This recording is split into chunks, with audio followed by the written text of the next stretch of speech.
In today's video, we are talking about wedding timelines. Hi, my name is Natalie. I'm an international DJ, wedding expert, and the creator of the Wedding Lab, where I help couples just like you plan their dream wedding on any budget by unlocking the secrets of the wedding industry. If you are not new to my channel and you've seen some of my videos, a lot of it is digging into the nuts and bolts and figuring out how to make this unique to you. Sometimes people get overwhelmed and they're like, and sometimes they're not that creative and they're not that into this part of the wedding and they just want to get this part over with. And if that is you, then you are in the right place. And also, if you're trying to figure out how to make the wedding unique to you, but you don't quite know how, you're also in the right place. What we're going to do is we're going to start with a template timeline. I'm going to give you the very basic traditional timeline that you can use that I think works 90% of the time. And depending on your preferences, your situation, your venue, your timing, your vendors, all that stuff, you might have to move a couple of things around. But for the most part, you should be able to use this as your basic timeline piece. Then the way to make it unique to you is to go through and put the pieces that are your touches on it. So choosing music that is really special to you, making the moments really strategic so that you can use the energy in the room and making sure that it's all those moments are the moments that you want to have, not because you're supposed to have them. So there's a lot of ways you can personalize it, but this way gives you the basics first. So here's what we're going to do. Here is my most basic timeline. If you need a start to finish, what is this day supposed to look like? First of all, we're going to start with the core piece, which is the event. When it comes to getting ready and all that stuff, you can add that in later, rehearsal dinners, all that stuff, you can add that in later. But we are just talking about the core event of the wedding today, right now. So first, we're going to have the sound check. So obviously, all your vendors have to figure out what time they're going to get there, what time they need to be there, if there's any venue restrictions on setting everybody up at the right time so that they can use the elevator or whatever the situation may be. So first you want to work with your vendors and see who's going to be there at what time and what's going on. We're going to start right before the ceremony at a sound check. So about 20 to 30 minutes, we're going to have music as your guests come into the ceremony area where we're getting ready for the ceremony to start. But before that, we want to have a sound check with the officiant if you're getting married at the same place where your reception is. If you're at a place of worship, you could probably skip this part because they'll take care of everything for you on that front. But if you're getting married where at the same venue where your reception is, we're going to go through all this together. So first things first, we're going to take your ceremony time. So if your ceremony starts at 5 o'clock, we're going to go to 4:30. 4:30 is the time we're going to ask your officiant to meet your DJ or band leader to do a sound check and test out the system and make sure everybody's all set. So officiant at 4:30, and then after that's done, we're going to start the prelude music. The prelude music is the music that happens as your guests are coming in while we're waiting for the ceremony to start. So if you have live musicians, they're going to play the prelude music. If you have a DJ, they'll play a playlist that has wedding type music on it, or if you decided you wanted something specific, that would be there. But the prelude music is from after the sound check with the officiant to 5 o'clock when we're starting the ceremony.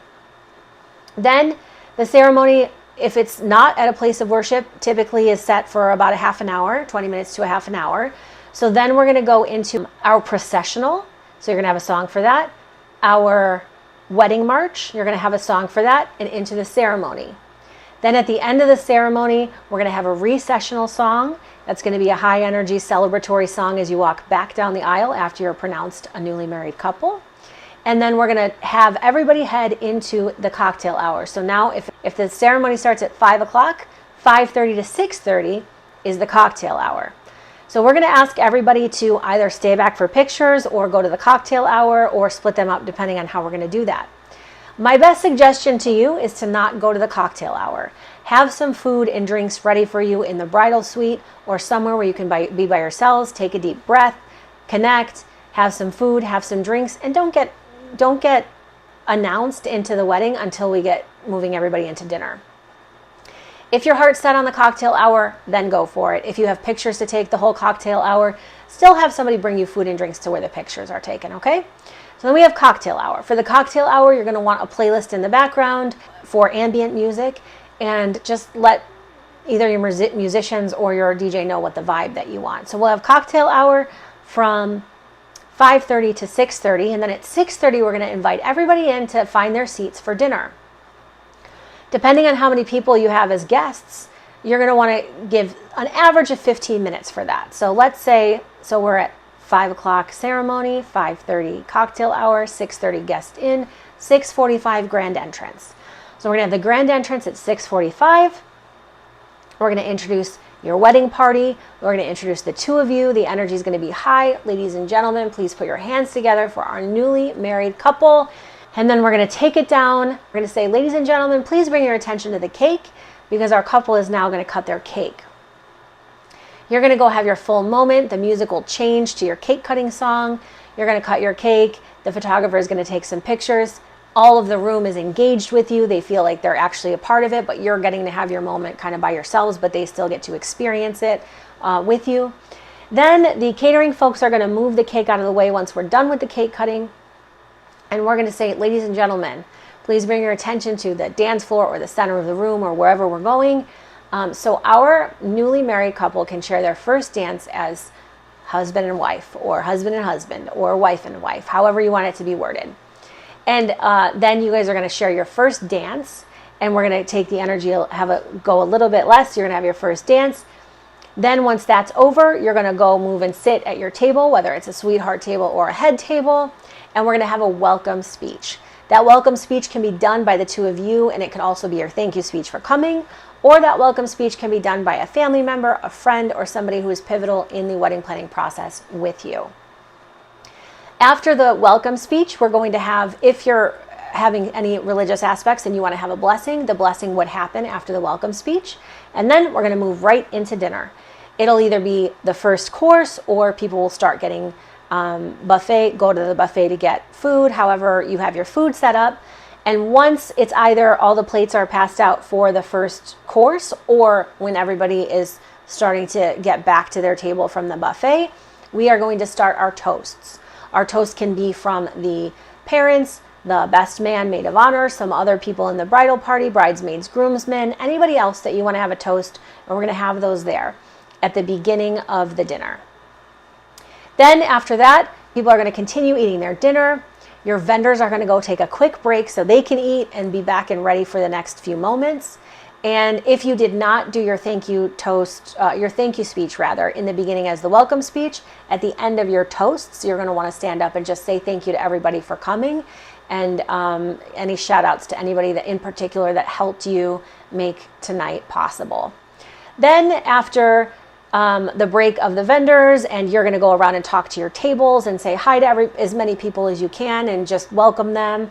Don't let them talk too much. Just say, oh, thank you so much for coming. Don't ask too many questions, just answer questions, and then try to keep it moving to each table.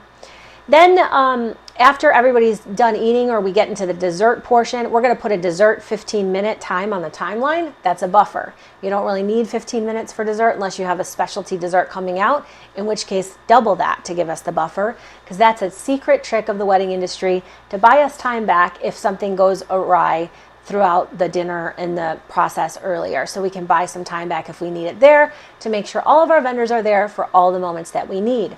So then we have our dessert time and everybody's coming out, and at that point we're going to do parent dances or family dances. If you're going to do a father-daughter, mother-son, or any variation of a family dance, specialty dance like that. And that's how we're going to then open up the dance floor. So we're going to do those dances, let everybody know we're going to do the dances, and then start into a open dancing session. We want to make sure that we know what time the photographer ends for the night, because they usually leave a little bit early. We want to make sure that they have at least 20 minutes of dancing, 20 to 30 minutes of dancing. They don't really need more than that, because the pictures look the same, just sweatier and drunker by the end of the night. But we want to make sure that the photographer has a solid 20 to 30 minutes of dance floor footage so that they can go through and take all the pictures. Plus, if you have any specialty songs that you're going to do in the open dancing, if you're going to toss a bouquet, if you're going to do an anniversary song, if you have some song that happens at every family party and you want to have everybody on the dance floor at the same time and you want to have that documented, we're going to make sure that that happens before the photographer leaves. So we're going to tell the DJ and the photographer, hey, we have to have this happen, and it has to happen before the photographer leaves. Then we're going to continue with our open dancing. If you have late night snacks or shuttles, your DJ or MC or band leader will make those announcements as it's appropriate. And then at the very, very end of the night, when it's about to be the last song, which we're going to put at 10 minutes before, 10, depending on what song you choose for your last song, 5 to 10 minutes before. We cannot go over because sometimes venues charge a lot of money if you go 1 minute over. So we want to make sure the last song ends just a little bit before the time of the end of the night.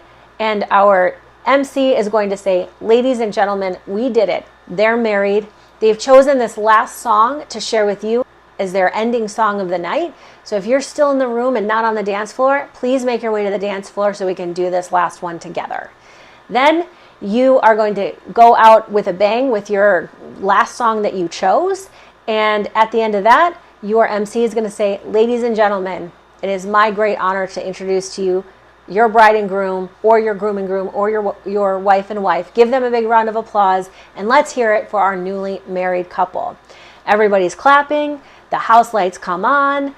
If we have an after party, the MC announces the after party and tells them where to go. If not, we tell them to have a safe night. Thanks for coming. Enjoy your evening and be safe. That is your full timeline. If you're then going to go through and add your timing for your makeup and your getting ready time and your rehearsal dinner the night before, maybe you're having a brunch the next day, and all that information we need, we're going to start adding that in after you have this core timeline. And then you can start adding other things like how are the key people going to get from point A to point B, where is the location of this, and how does that all fit together. But that is how the core piece of your wedding goes, and that is how you can leverage an easy template. And then you can take this stuff that's really going to make it unique to you. That's not the timeline. We can just use that timeline, and you can add the other stuff that makes it your wedding. And then you're not worried about all those things and how all the pieces fit together. As you're out in the world making different decisions, you'll be able to see, oh, does this fit here? Is this what I'm trying to do? And it's a little bit simplified. So now you're not super stressed out. You just saw how the entire night's going to go, and those are the main pieces of it. If you have anything else that you need to add, you add them in there where it's appropriate, and we just pay very close attention to how the trajectory of your night is going to go, because at the end of the day, this is your special day. We're taking your guests on a journey with us to have this pivotal moment in your life where you two are getting married. So that being said, congratulations on your engagement. Thank you for watching this video. Don't forget to like and subscribe if you want more insight on wedding planning. If you are interested in a DJ or a band in the Midwest area, or a DJ pretty much anywhere, go ahead and use my calendar link below to book a 30-minute free consultation so we can talk about your wedding. Or if you already have a DJ, you don't want a DJ, you're using a band, but you just feel like you need a little bit of extra help putting all the pieces together, I can do an ad hoc consultation as well for a flat fee, but we can talk about that on a 30-minute free consultation as well. Once again, congratulations, like and subscribe, and I'll see you just as usual next Wednesday at the same place and the same time. I'll see you on the dance floor.